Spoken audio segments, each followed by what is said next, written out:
everyone, this is Caitlin again. Today's Unscripted, Aaron's Version, is a podcast my Uncle Aaron did with two men he has so much respect for. Four-time NBA All-Star Mark Price and Christian music recording artist Micah Taylor. You already know all about my uncle's dear friend Mark Price, but Micah is a multi-Dove Award and K-Love Award nominee.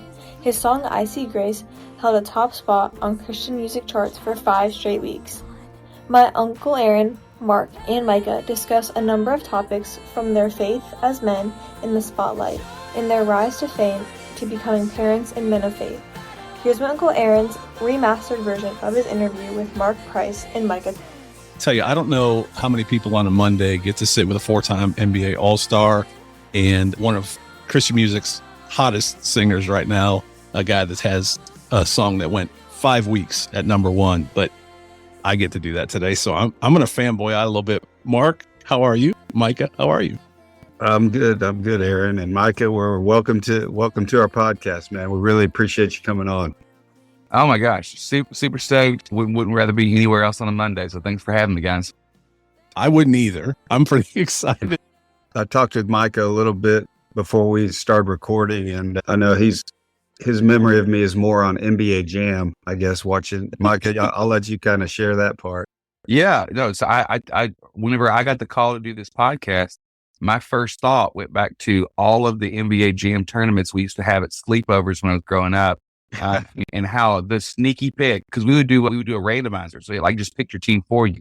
And anytime the Cavs went up, everybody just went, "Oh man," because you guys start guarding Mark Price at the half court line, because that NBA Jam Mark Price was beastly. He could pull up from anywhere. He was going to catch fire soon. And so I even told Mark, we bought the arcade game of NBA Jam, like the actual stand-up arcade, and have it in like our kids' hangout room here at the house. And his name is living on to another generation. I know that people can find him on 2K, and it's an awesome way to play now, and the graphics are awesome. But there's something special about Mark Price pulling up from well beyond the 3-point line, but also being able to dunk and do a somersault while his ball's on top. That's another thing that you didn't really get to see on the NBA on TNT nowadays. But that's a classic memory of Mark Price in my brain with those really fun Cavs team back in the 90s.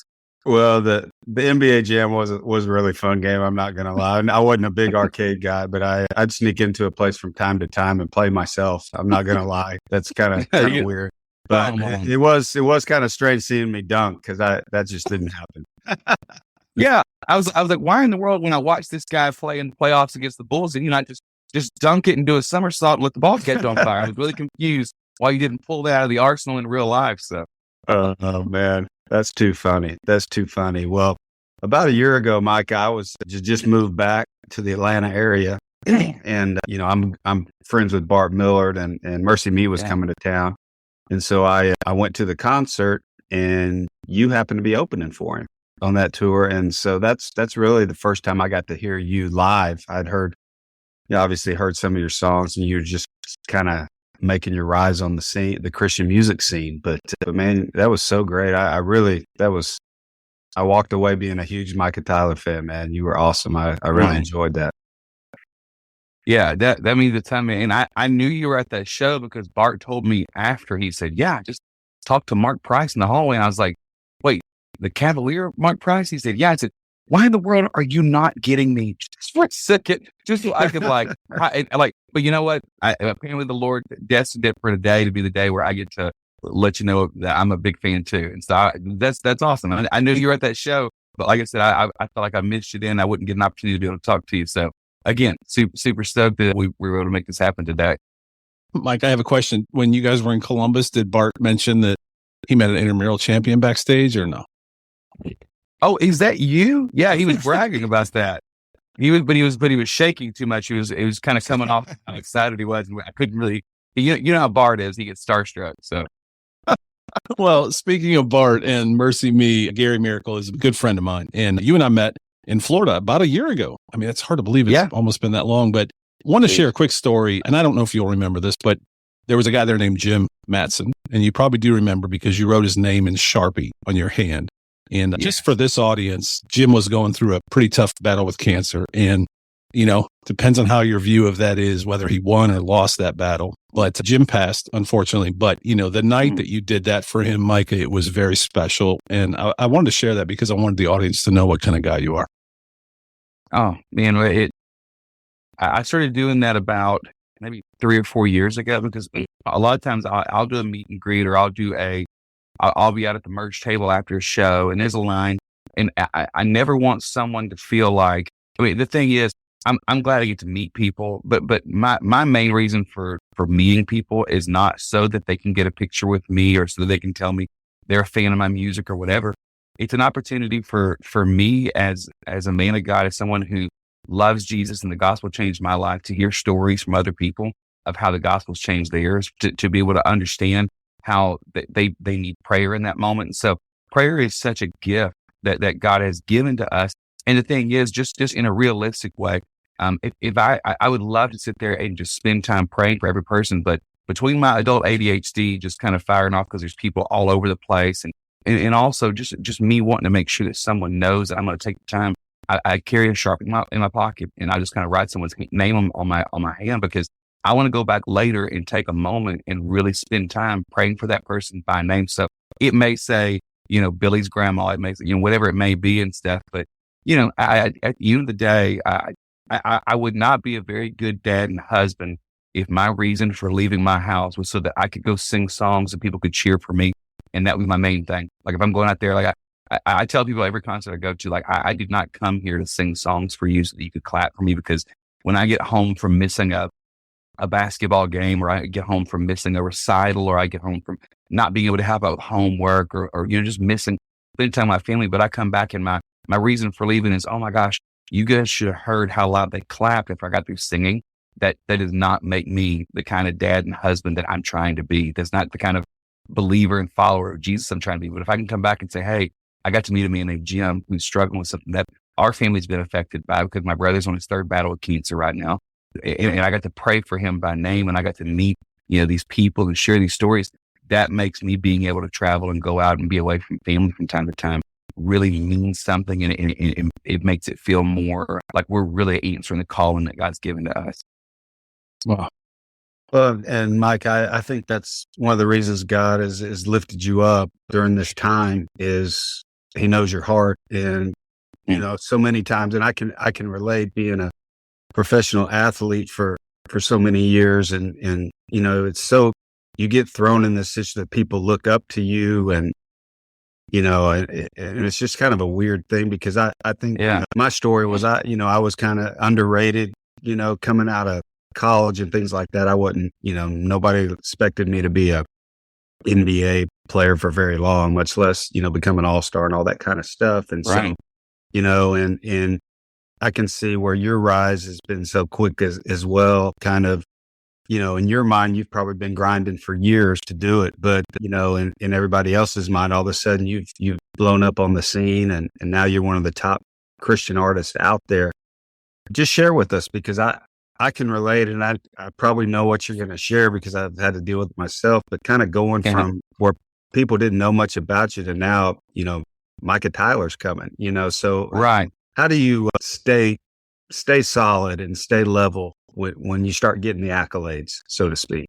Yeah. Well, I mean, I think you really have to remember that the main thing has to just stay the main thing, no matter what you're doing. I tell people all the time, when I stepped out to do this full time, it wasn't because we had a tour bus picking us up. It wasn't because we had a record deal with a record label ready to sign me, or we had, a full set of shows on a tour that we were ready to run out and go do. Like, it wasn't that thing.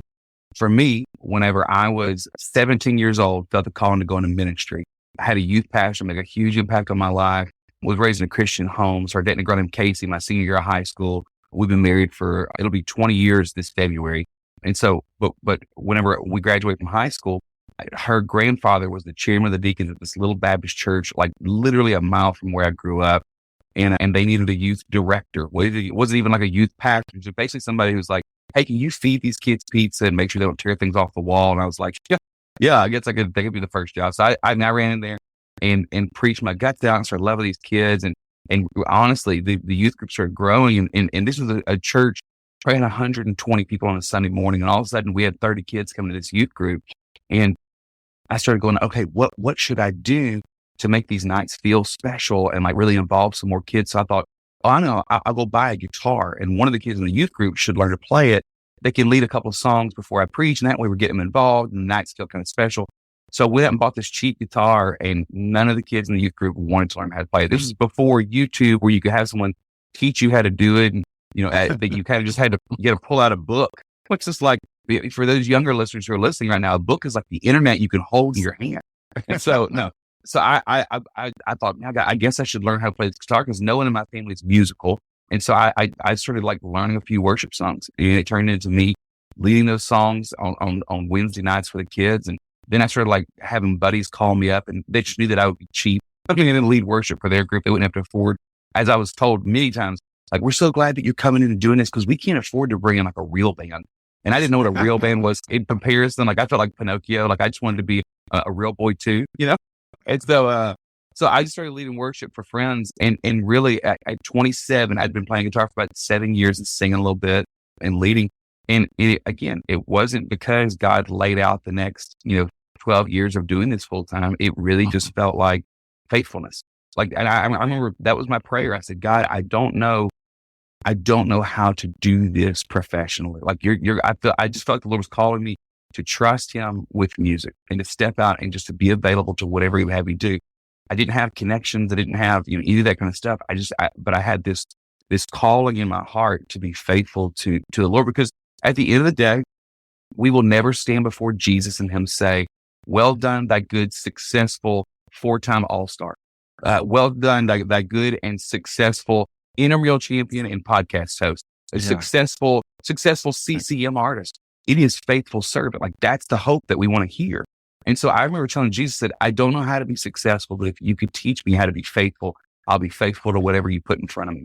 So fast forward 12 years later, and that is my mission today. My mission today, and listen, what we are being faithful to looks different today. I mean, goodness gracious, I know you're glad that you're not having to. Well, I say you're glad.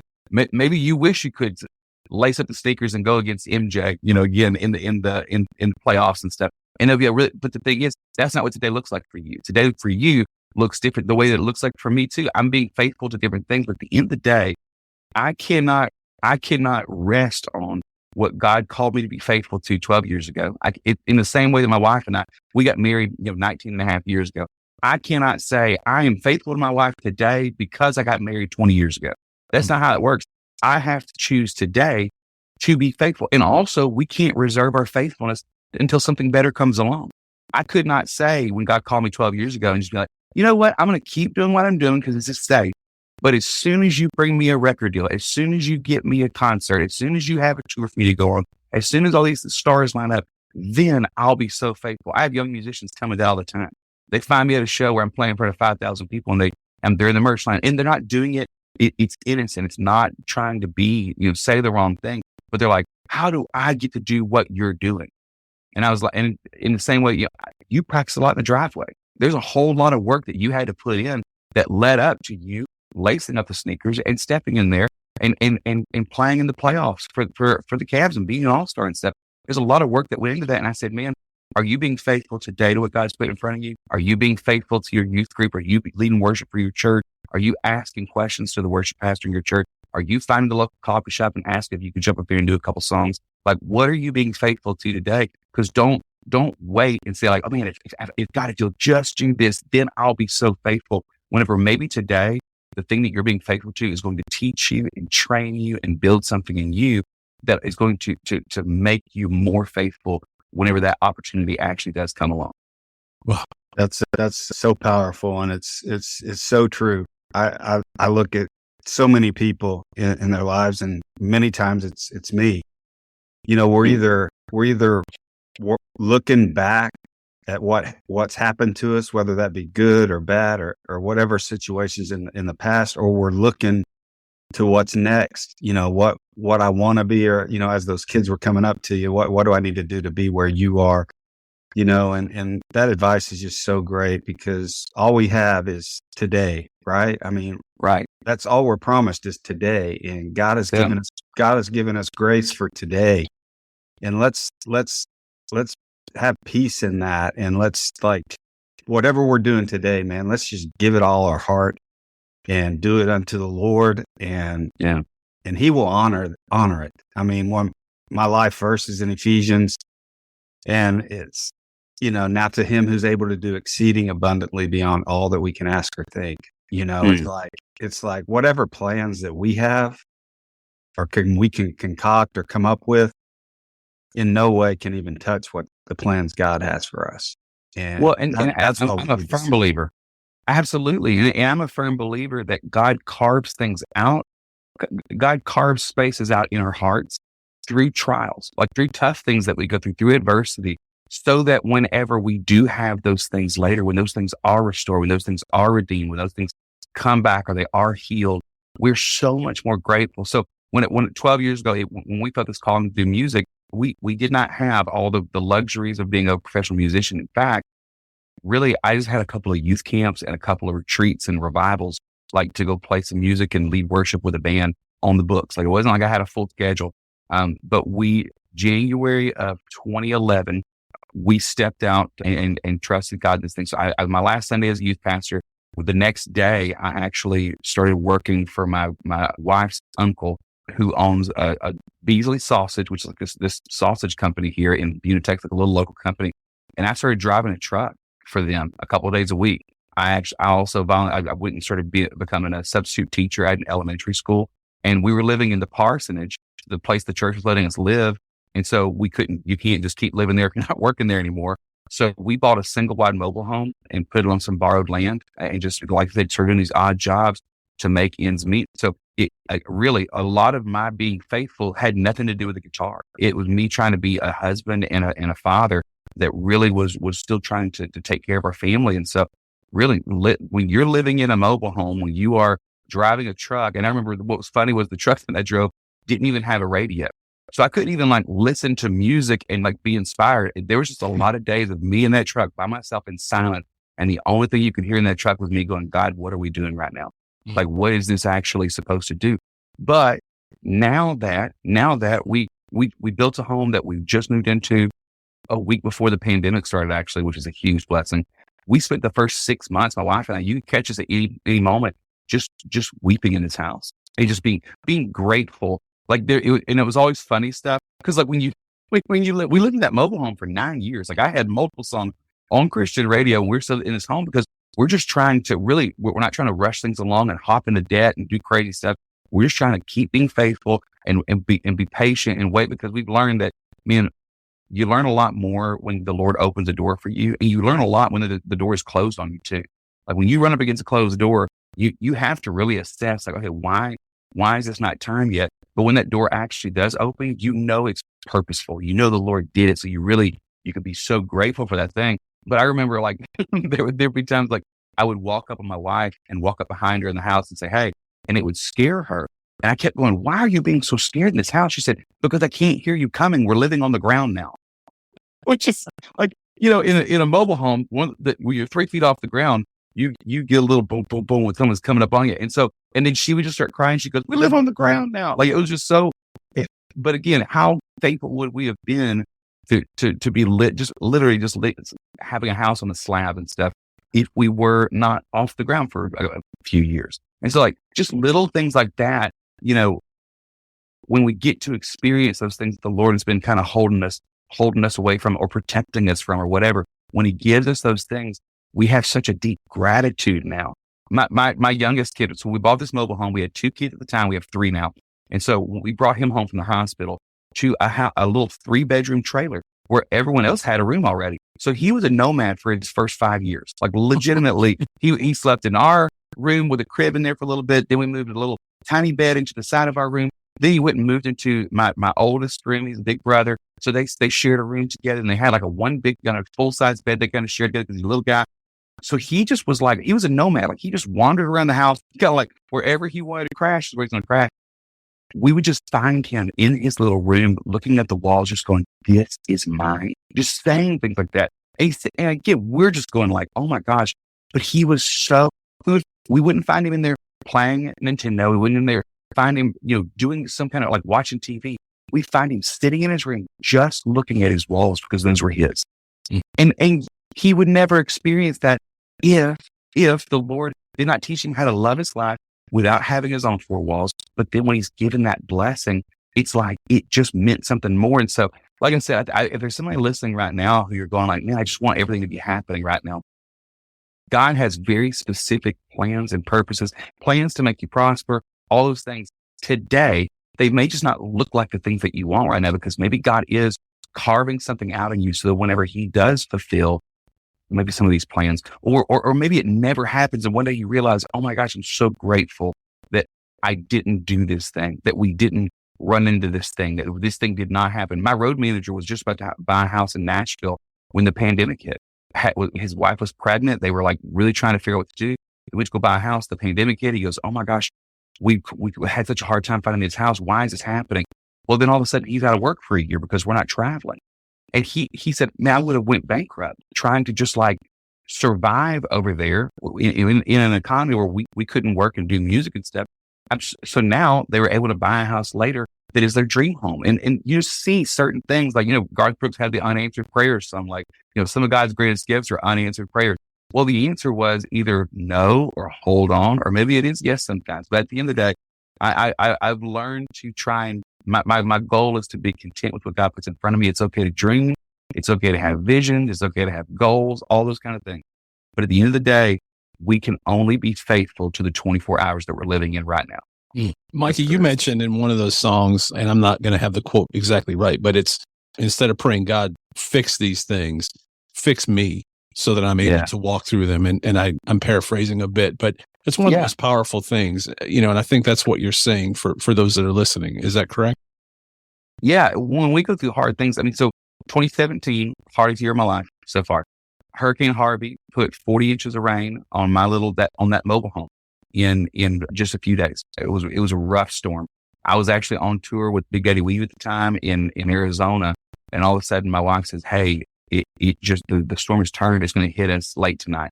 So I ended up hopping on. I had to drive 3 hours to an airport, took a flight to Dallas, then had to drive from Dallas down to Houston because the Houston airport was already shut down. So we live in Buna, which is like 2 hours away from Houston, but it's like almost Louisiana. So I drove all the way over to Buna from there and made it. And as I pulled in, the first drop of rain hit my windshield, ran inside the house. And then we kind of hunkered down. And again, the luxury of living 3 feet off the ground is whenever it floods, you've got a head start, right? So we were really grateful because no water made it inside of the house. But what happens is when you live in a mobile home, 40 inches of rain and sweeps underneath your house and can really mess with your foundation. So all of a sudden our house started sinking in some spots. But the thing is, what was way worse than that was right after the storm, maybe 2-3 weeks after the storm kind of blown through and everything, my younger brother, Daniel, was diagnosed with stage 4 colon cancer. They gave him 2 years to live. He's got the cancer had spread from his colon to his stomach to his lungs. They found it all over his body. And they just said, we're going to start doing crazy chemo, just trying to maybe give you a little bit more life here. We'll end up doing a surgery. We'll try to remove what we can, but it'll only be something that we can maybe lengthen your life by a little bit if we are successful with it. So we're going through a really tough trial. It felt like it's coming in at every angle. And I remember praying, I know that you can say, peace, be still, and the storm stops. So if it's your will, I'm asking that you would. I know that you are healer. I know that you literally can say, the Bible says that there is healing in the name of Jesus. So we're calling upon your name right now, knowing that it can heal. But over and over again, we realized, hey, the storm's not stopping. It just kept coming and the water just kept rising. The diagnosis is every time we went to the doctor, it felt like it was worse and worse and worse every time that we went. And so I remember just saying, God, I know that you have the power to when I ask you, can you change these things in my life, all my circumstances? I know that you have the power to affect those things. But if it's your will for me to be the one changing here so that I can handle these things that you're walking me through, would you give me the courage to ask that question too? Would you give me the trust to say, God, if you're not going to change my circumstances, can you change me in the circumstance so I can handle, these storms? Because the thing is, the name of Jesus is also a strong tower that the righteous can run in and be safe.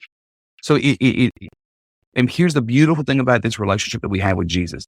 I wanted to know Jesus as healer, and I wanted to know him as storm stopper, right? That's what I want him to be. And he is those two things. But what I got to know from Jesus is, number one, he has the power to be those things, but also he can be protector. Like he held us together during the storm. He can be provider as we put the house back, because we lost 4 rooms from the house being damaged with the sinking and stuff. We had to replace the floors and walls in 4 of the rooms of our house. I got to learn who Jesus was as comforter, as the bad news kept coming in on Daniel. But eventually, when they went in 9 months later and did surgery on him and they opened him up to try to see how much cancer they could pull out, they realized there was no more cancer left. And it was completely miraculous. And they were just floored that he did not lose limbs from the chemo. The chemo was so intense that, hey, you like, we can't believe that you have all your fingers and toes left. We can't believe that you are cancer free right now. Like, we can't put miracle on the chart, but we don't know how else to describe it. This is unbelievable. But yeah, you get to now live your life. You won't have children, but like, you can live your life. And then his wife was pregnant 6 months later, and they have a little girl now. So like, look, we got to learn who he was as restorer. We got to learn who he was as comforter. I got to know who he was as healer. And like you mentioned with your friend Jim, you said, did he win or lose the battle? Well, listen, Earth lost a man. When we lost, people lost a father, they lost a husband, they lost a friend, they lost, someone they loved. But he won that battle because he eventually was completely healed. And that was our prayer. Now Daniel's on his 3rd battle right now. He's like legitimately just rang the bell last week for finishing radiation. We're going to have some more chemo, I think, next month, and then eventually have another surgery. We're hoping to be able to remove it, and he'll get to ring the big bell at that point and be done with it. But the hard thing about with his life is we know that he is going to be healed one way or another because Jesus is the healer. So either we'll know him as healer here on this earth, or we'll know that he is healed in a way that cancer will never touch him again. And it's a hard prayer to have, but at the same time, I trust Jesus more now because of cancer and hurricanes than if I never had those things. So when people go through tough things, I try to tell them like, hey, it's one of the reasons why that's part of my story on stage is I hate talking about cancer and hurricanes. I really do. I would much rather talk about NBA Jam than to be talking about these kind of things. But at the same time, I also know that we will overcome by the blood of the Lamb and by the word of our testimony. And I've learned that the stories that we have to tell are not just for us to live, but they're for us to share with other people so that I can meet people like Jim, who he tells me that he is walking through cancer. And I can say, listen, I don't have cancer, but I understand how much cancer hurts. I understand how much cancer does not play fair, but I also know that Jesus is just as good at the truth inside of God's promises. His promise to draw near the brokenhearted, his promise to be closer than a brother, his promise to be a healer. Those promises are just as true in the most difficult of our situations as they are when there's no rain falling, when there's no diagnosis being placed on people, when there's no hurt and there's no tears. Those promises never are changed by the difficulty in our situations. They're just true. And that's from me living and being able to walk through things with Jesus as he walks us through those things and shows us that there is mercy and grace and love and kindness and freedom, even in the lowest and darkest places. Is that what people will find in the new book, Micah? Yeah. I really wasn't set up to write a book. I actually was going to try to do like one of those U-version things. So the song Walking Free was out on the radio. And I was like, hey, I'm seeing other artists do like a U-version type of thing where it's like a 7-day Bible study. And I pitched it to my management team. I was like, hey, can you find someone who can help me do this? I've never done it before, but I'm kind of thinking like 7 steps to walking free. Like, it's not like, here are the 7 things that'll set you free completely, but like, what are 7 things that I've learned that helps us practice walking with Jesus and trusting in the freedom that he gives? So next thing I know, they said, hey, we got a publishing meeting for you. And I had an idea for a kid's book that I thought would be a good idea. We haven't written it yet. And so I was like, oh, I just want to see about the kid's book. And then I show up to a publishing meeting and find out that it's for the Walking Free book. I was like, I didn't know this is even going to exist. I didn't know this is what I was trying to do. And so they said, listen, we really, do you think you have more than 7 ways that we could walk in the freedom of Jesus? And I was like, well, yeah, because when I put the song out, people started sharing their stories of how God walked them through freedom. We put out a music video that went along. It's still to this day, one of my favorite videos we ever made for Walking Free, where we told stories of some friends of mine who are part of a ministry called Ground 40 over in North Carolina. One of the most powerful ministries I've ever worked with before. His guy named Wesley Keziah. He was arrested 80-something times.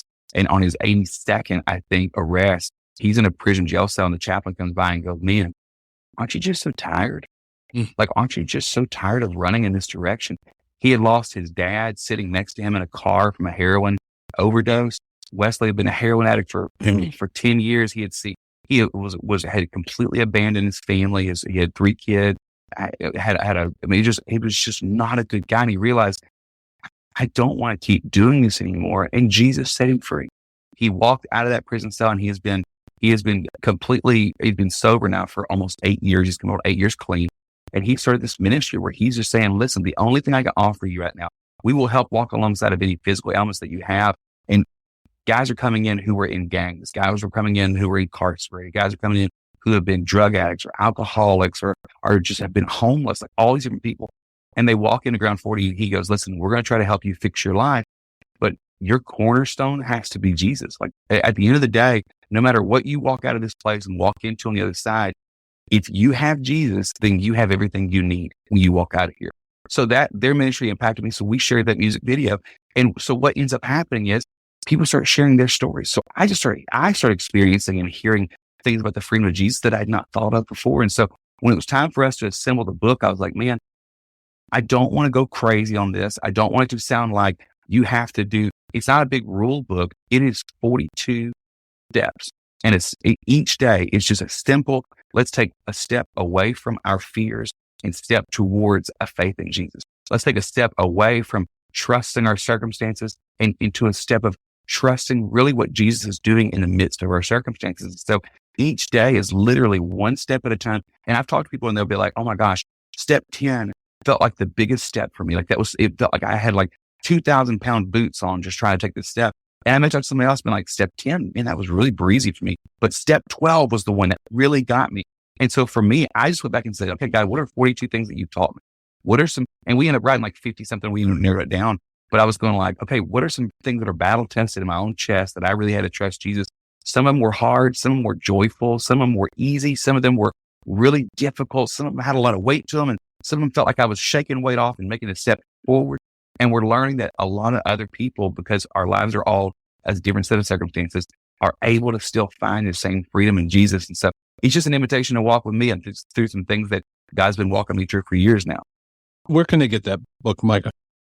Anywhere. You can go on MicahTyler.com. You can go on Amazon. Anywhere you get a book, you can go on. I think K-Love has them for sure. And then also your Christian bookstore. If you go to Mardell, if you go to one of those kind of places, they should be carrying them right now. So anywhere you can get a Christian book, typically my book should be nestled somewhere in there. Just blow the dust off of it and pick it up. Well, the book is Walking Free, Taking Small Steps to a Big God. And I look forward to reading it. I especially after you unpacked it even more. Mark and I were talking offline, and of course we got to talk music, Micah. So yeah, I'm going to let Mark tell you what his favorite song is. And then I've got a few of them. As you know, I tweet too much. You and I met and you said, you're that guy on Twitter. So I tweet too much. Mark knows I tweet too much, so I tweet a lot. But Mark, why don't you tell Micah your favorite song? Well, I mean, you've just been talking about it in the book and everything else, so it's kind of anticlimactic. But "Walking Free" obviously is my favorite song. It's just powerful message, and I just every time I hear it, I just think, man, that's just so true. It's so true. And so yeah, that's definitely my favorite. I'm sure just about everybody, that's one of their favorites. But Aaron's always the contrarian, so I know he's got a different one. So I love it. I don't even know what contrarian means. I'm going to have to look that up. All right. I have two, Micah. I have two. And, obviously the catalog's amazing. I could say every one of them is my favorite. It's probably like picking your favorite child, but I have two, and they're very personal for me. One of them is If She Only Knew. And man, Micah, I have shared that with, I have 2 daughters. I've got nieces. I have shared that with a lot of young ladies who I think are under so much pressure right now. Young kids in general, teenagers are under so much pressure. And, I've walked through some things with some of them. And so If She Only Knew is very personal. It's an amazing song. My other one, You Got Me. I'm not going to lie. I was listening to the new EP and Remember This. Oh gosh. That wasn't fair, Micah. It's not fair. Mark's maybe 2 exits further down the freeway than I am. We both got kids that, in college and they're on that next phase of their life. And we're both, looking at our wives now and we're in empty homes. And yeah, Remember This wasn't cool. It wasn't cool, Micah. Listen. If me and my wife have to cry about it, I'm gonna invite people to the party. That's what I think, right? No, my son is going to be a senior in high school this year, our oldest. So we got a senior in high school. My daughter's gonna be a sophomore, and my youngest is a 4th grader this year. And so we're visiting colleges. We're talking about the future. We're kind of saying like, hey, what did this look like for you? You know, and he lives in a home with a mom and dad who, you know, again, I've had two big chapters in my life. I was a youth pastor, and to this day would still be in ministry on staff at a church if God did not radically like really change my heart to go do something else. I also went to 1 year of school, was in college for a year, and was making A's, like was doing what I was supposed to do, but did not really, for me, that just wasn't the right, I didn't know what I was doing. I felt like I was just going to college because you're supposed to go to college. And I was like, I could be doing full-time ministry right now. So for me, I stepped into that. My wife was the valedictorian of her high school. She goes on to go to college, had a full ride scholarship to go to school. So she went to Lamar, which is a local college here in Beaumont, and graduated, you know, summa cum laude. She was just an amazing student, became a public school teacher, taught school for nearly a decade. Now stays at home with our kiddos, and like it's been a great, you know, kind of next chapter for her too. But what we're hoping is that we've modeled something for them. It's like, hey, again, it's just being faithful to God's calling you daily. And so we spend a whole lot of time doing inventory. That's a big important part of our family. Like we try real hard to really take inventory of what God's doing, what God's been doing, and where we feel like God's leading us to right now. And so I do a lot of looking back. And in fact, if you look back at scripture, tons of times, you know, the only day we can be faithful to is today. But gosh, the Bible constantly is pointing us to remember things.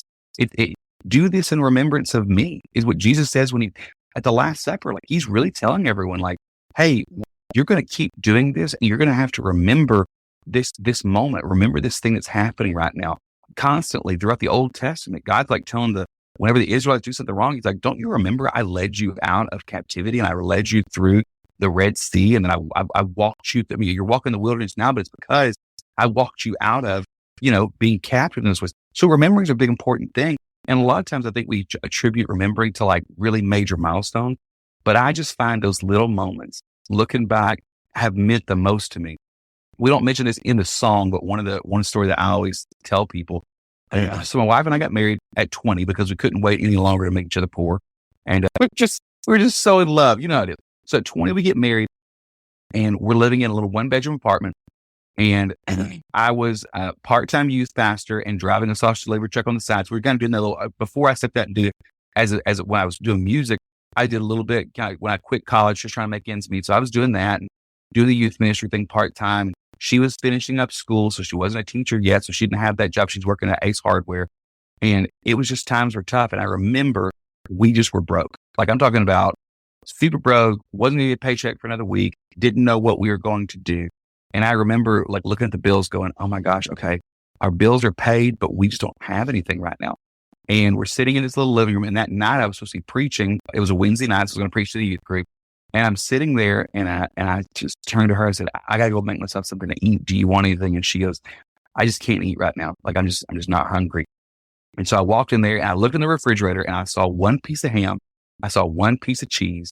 I saw jelly, crackers, and I looked over at the counter and there was a loaf of bread. I had 2 pieces of bread left. And I said, God, you've given me the blessing of a sandwich here. So I remember making a ham and cheese sandwich and I put it on the bread and I put it on the plate and I was just about to take a bite.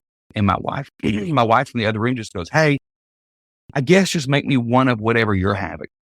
And I'm going, there is only one of whatever I'm having, but I couldn't tell her that. I was going like, I can't. So I walked in there and I gave her, and my wife, who is one of the sweetest, most amazing people I've ever met in my entire life, said one of the funniest things. And I talk to her, we joke about it all the time.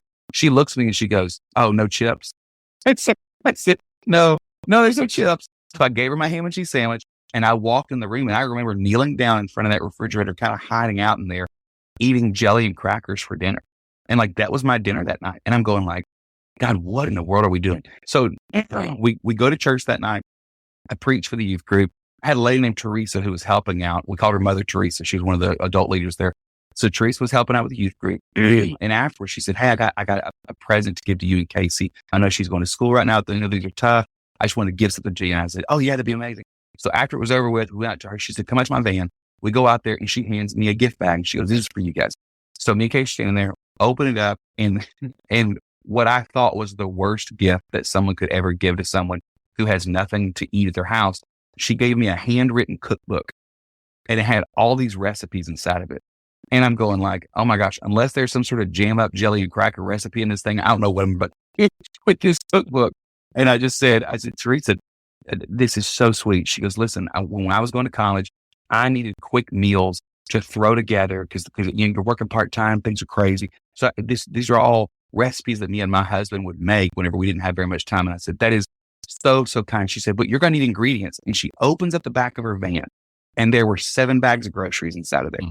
And every single ingredient for every single recipe in the whole book. Well, and we're just sitting there going, because we didn't tell anybody how we were struggling.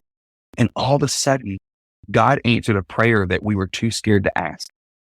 And we went home, and that night we ate like kings. We're making these like at 10 o'clock at night, we're just making a big dinner and we're going like, what in the world? But it's those are the moments I can look back and remember concerts with Mercy Me. I can remember being nominated for awards. I can remember some big monumental moments. The day our kids are being born, those are amazing moments. But I can also remember the first time they wrapped their little fingers around mine. I can also remember sitting in that, and what the song says, I remember sitting in our apartment, knowing that we were so poor, but feeling so rich because I was married to the love of my life in that moment. So we just wanted to, me and Matthew West and a guy named Jeff Pardo, who I've written a lot with, we just kind of sat down, and it was 3 grown men tearing up for about 3 hours, just looking back on the kindness of God in some of the most unexpected of places. And so, yeah, you picked 2 of the tear jerkers. Those are both really special to me as a dad of a daughter too. This, If She Only Knew, is one that a lot of people don't really know. Much like Remember This, those were both songs that are kind of off the beaten path in my catalog, but are 2 songs that were written with a lot of purpose behind them. And so it means a lot that they were able to kind of walk alongside of you, with being the dad of daughters and stuff.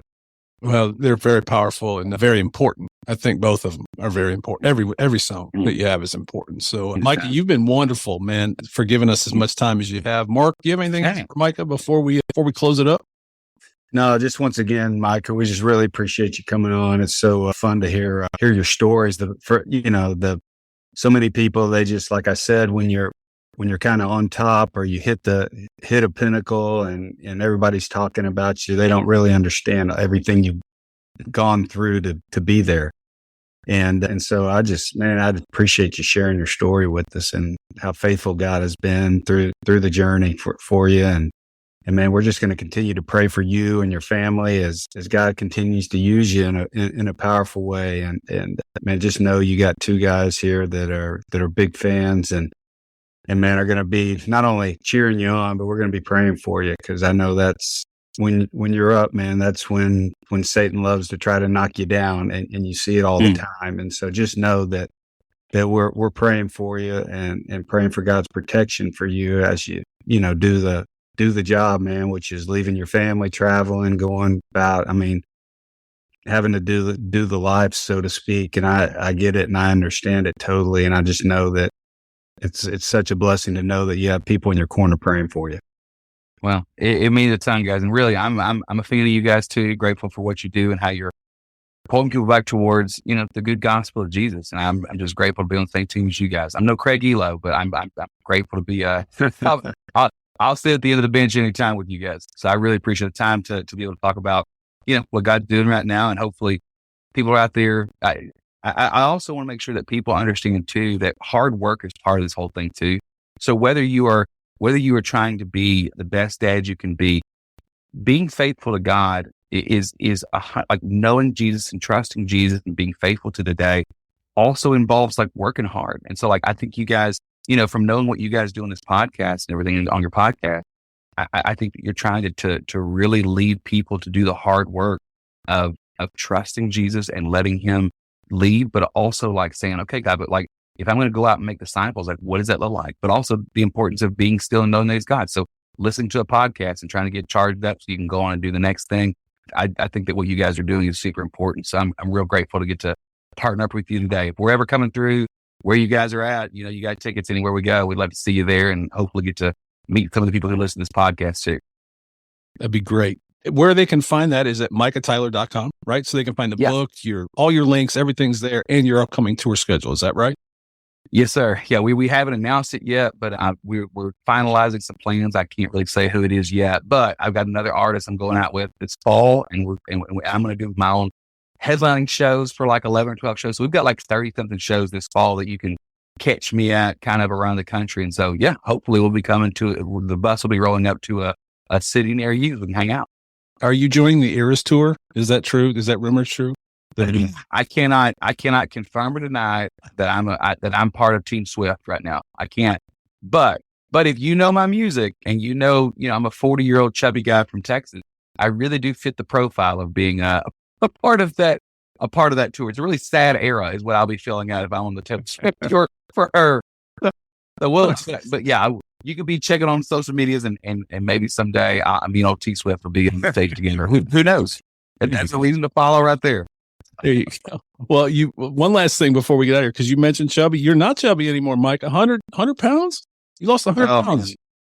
Yeah, I'm down like 120 total right now. And so, it's been a wild, crazy. We did about 85. Probably since the last time I saw you in Orlando, I'm probably about 85 pounds down from then. And so, wow. Yeah, man, I'm so hungry right now. No, we've been healthy. We've been trying to do it the healthy way, diet and exercise, nothing crazy. I'm just trying to really be careful on what we're eating and putting in our bodies and trying to put our bodies to good work. And so, yeah, man, just trying to sweat a little bit. And not the way I used to be. I would just tie my shoes, I'd get sweaty, but now I'm trying to sweat on purpose to try to lose weight too. So yeah, man, appreciate that. We'll go get you some crackers and jelly and a ham sandwich. And thanks so much, Micah. This has been wonderful. Mark, any last words before we close it out? No, just wish you all the best, brother. And hopefully our paths will cross again down the road soon. Sounds awesome. I'd love that. Thank you guys so much, guys. Thank you, Micah. For Mark, for Micah, I'm Aaron. This has been another episode. We'll talk to you soon.